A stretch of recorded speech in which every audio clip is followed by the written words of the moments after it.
I've had a number of requests from guys writing in, guys that are thinking about becoming an owner-operator for the first time, and they've been asking me how to go about buying a truck or choosing a truck.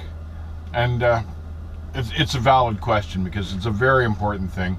A new truck these days runs between $150,000 and $200,000. It'll take you years to pay for it.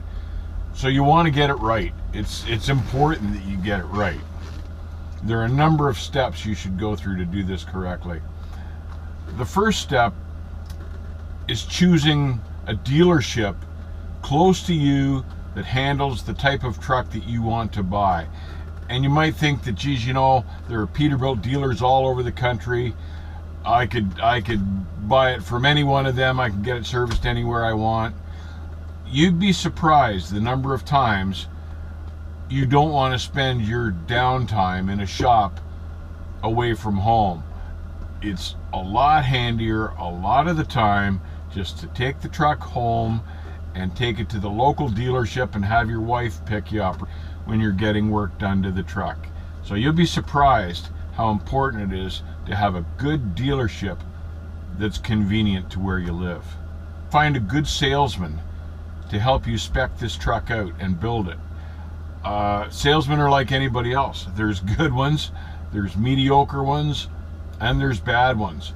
So you've got to find yourself a good one. And by a good one, I mean a guy that's genuinely interested in what you're doing, that is knowledgeable enough to spec and help you spec the equipment that's going to be right for you without lining his pockets on the commission on the thing and putting extra stuff on that truck that you don't want. You want to have a good salesman, some guy you're comfortable with, some guy you can talk to, explain yourself to, explain to him what you want. That's very important. And you know, good salesmen, truly good salesmen, establish a reputation for themselves because they've given so many guys exactly what they wanted in a truck that they establish a reputation. There's one guy in the last 10 years, a guy named Clint Moore in Kansas City, who's obviously very good at what he does, made an awful lot of his customers happy, and now he's a recognized name nationally in trucking, among trucking drivers, professionals, as the go-to guy when you want to spec a nice truck. His name is one of the first ones to come up. So look for a guy with a good reputation for helping guys spec the type of truck that you want to buy. Bear in mind that there are all different types of trucking and all different types of trucks. So you need to decide what type of trucking you're going to be doing. You need to know whether you're going to be pulling 80,000 pound gross truck, like a 5-axle, total tandem trailer is what I'm talking about, like most of the trucks you see on the interstate, or if you're going to be doing something unusual like heavy haul or something like that, and you know you can't interswitch those trucks. It takes the right truck to do the job that you want to be in. You can't just buy anything and think it'll all work out, because it doesn't work that way. You've got to have the right thickness of frame rails, the right specs for the drivetrain, the right power in it. You've got to have a truck that's going to work properly and do the job that you need it to do. You don't want to under-spec the truck. You don't want to sit down with the salesman and say, well, I think I can get away with this small an engine because really I'm after fuel economy. And yes, fuel economy is very important, but so is resale value. And if you spec an engine that's too small, A, you may find out that the thing has to work its guts out to keep up with the type of job you need to do, and B, you may find out at trade-in time that nobody wants to give you any good money for the truck because it's got this little engine in it. So part of what you're speccing is a spec that's going to be able to sell again in 4 or 5 years when you're ready to trade the truck. You're not just buying something and hope it works out. This is a long-term plan. Trucking is a long-term business. So you want to make sure you're going to be able to sell this truck when you're done with it and get good money for it, get resale for it, and put that towards the next truck. So you want to spec a truck that other people will want to buy. I don't recommend buying a truck that's too specific for one type of job, because that locks you in to that type of job. If you're speccing a truck for heavy haul, you better make damn sure that that's what you want to spend at least the next 5 years doing, so the truck has a chance to pay for itself.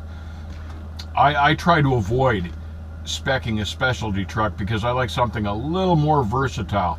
So if I see a niche, a freight niche that's opening up somewhere and it's paying pretty well, I want to have a truck that's going to be able to do that work if possible. And I tend to concentrate on tandem axle work where my payload's 45,000 pounds and I'm grossing 80,000. That's the 80,000 pounds. That's the type of work I look for. So I want a truck that is relatively versatile for something like that. I avoid speccing anything that's too high-tech specialty, because then you can't use it anywhere else. And if you're leased onto a carrier, he knows that you can't jump ship like that when you've got one of those specialty trucks and your options are limited. So he kind of knows he's got you. And I don't like that feeling either. I like to be able to control what I do for a living, to control the type of freight that I pull. You know, for the money you spend on one of these things, and it's an awful lot of money, I think you should be the guy. If you're spending the money, you should be the guy controlling what the truck does, not the carrier controlling you. You don't want to overspec the truck either, because you may end up with a huge truck payment just ordering every option in the book, and it's stuff you don't even really need. And it's not only that you'll end up with a higher truck payment, and nobody wants a higher truck payment. I had one friend that spec'd the truck, and he just loaded it front to back. And when he put all the crap on it that he wanted, the tractor weighed 22,000 pounds, just the tractor unit, with fuel in it, and the damn thing was too heavy to pull the loads he wanted to pull. It was too heavy with his trailer to be able to pull a 44,000 pound load. So none of the shippers wanted to do business with him because he couldn't put the full load on. So you don't want to make that mistake either. So keep an eye on your spec. I like something middle of the road, something tried and true, something with not the top horsepower rating, but something fairly close to the top horsepower rating. I find the bigger engines don't have to work so hard, and as a result they get pretty good fuel mileage if you drive them nicely. With the drivetrain, I don't ever spec the latest, greatest, newest setup. I like something that's been around for a few years and you found out that it's going to work well, has a good reputation, lots of guys like it. I remember when the double 8-speed over was the hot new transmission on the market years ago, and all sorts of guys jumped on that transmission. It turned out to be virtually useless, and they were all sorry they had it. So don't take the latest, greatest spec off the market for drivetrain. Take something that's been around for a few years. As far as speccing the configuration, the model, the style of the truck, I know that the latest, greatest thing is to buy a curb sniffer, something that the nose drops for the fuel mileage. Realistically, I find that if I drive my long hood conservatively, I get pretty good fuel mileage out of it. If you're not leaning on it too hard, it really does pretty well, and it'll get better resale than a drop nose truck. Drop nose trucks are the thing coming into the market right now, but there are so many of them still, especially coming from the big fleets, and especially Freightliners and Volvos, that the resale on them is terrible. Whereas you get a truck like this, an older Kenworth or Pete, if you keep it well, it's still got pretty good resale, and that's a good chunk of money to put towards the next truck that you're going to buy. I prefer to spec and have the company build a truck just for me rather than buy a truck off the lot. I figure with the kind of money that you're paying for a truck these days, the truck should be exactly what you want and exactly what you need. I don't think you should settle for whatever's on the lot because it's convenient and handy and it helps the dealership get rid of stock. I think for the kind of money you pay, it's worth your while to spec and build the truck that you want. The interior of the truck is important as well, and particularly the seat. The seat's not something you want to cheap out on. You're going to need to spend an awful lot of time in the saddle paying for this new truck.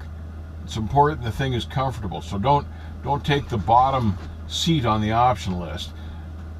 Check around, talk to guys, find out which seats they like and which seats they don't. Try them out for yourself.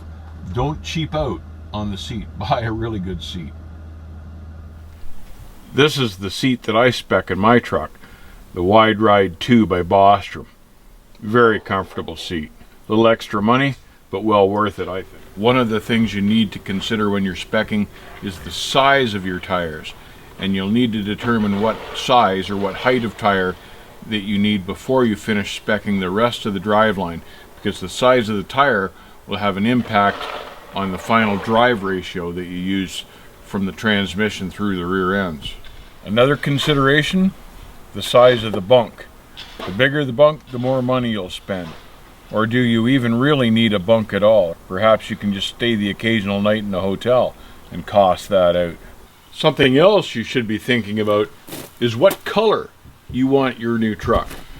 Now, I'm opposed to carriers that make their owner-operators paint their trucks a certain color, because then when you go to leave the carrier, you're stuck with his paint job.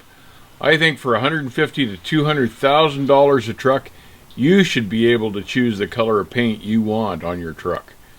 Don't go for the latest, greatest hot color, like lime green. It might look really cool right now at the truck show, but 5 years down the road, when you're staring out your window looking at the truck in your driveway, you may be going, my God, that's an ugly color.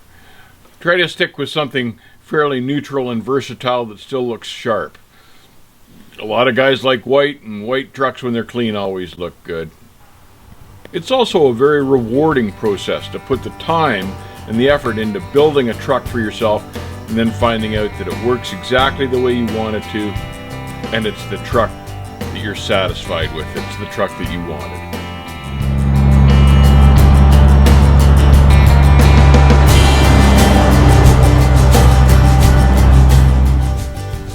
Until the next time, guys, take care, and I'll see you on the backhaul.